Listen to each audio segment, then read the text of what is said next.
Students headed back to class to start another school year impacted by the COVID-19 pandemic. But this year, they hope the impact is not as severe as last year. And here at University Avenue Elementary, they got a special welcome. On the first day, buses rolled in at University Avenue Elementary, bringing some of the 600 students enrolled here to mark the start of a new school year. Governor Walz was there to lead the official welcoming committee. Hey, good morning. Happy first day of school. Good to see you. Good morning. Right down there, guys. Good morning. Welcome. It's a big change from last year, with most students attending in person, face-to-face on day one. This is the safest, best place for kids to be. Not just for content knowledge, this is social emotional learning.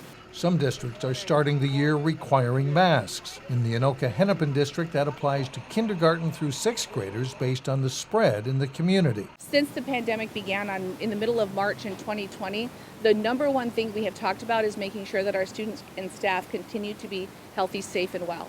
That continues to be our number one priority. Well, Governor Walz says just being in school is important. He's also looking forward to a possible next step for vaccinations. While we're making progress in the 12 to 15 age group and those 16 and 17-year-olds, we, like everyone else, are waiting with great anticipation for when we get clearance for the 5 to 11-year-olds to become vaccinated. Until that happens, educators pointed out mitigation strategies are still in place. We are making sure that our students are physically distanced. We are making sure that we're washing our hands, that we are wearing masks, that we are quarantining. You are staying home when you are sick, that you have the appropriate ventilation systems, and that you are testing if you do not yet have the opportunity to have a vaccine. Governor Walz acknowledged the challenges faced by students and teachers with constantly changing learning modes. After a year and a half of that, educators say they expect a less bumpy ride.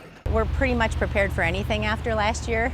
We've had such a shift in learning models.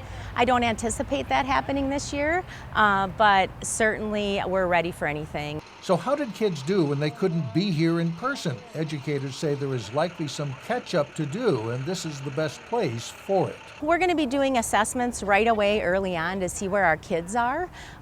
We have some MCA data from last year as well as MAP data, but honestly, we're just going to take kids where they're at, and we're looking at growth, and kids are resilient. Across the state, some school districts are still working to find enough bus drivers for the school year. Here, state officials said they would be looking for incentives to help bring bus drivers back to work. For North Metro TV News, I'm Mike Johnson reporting.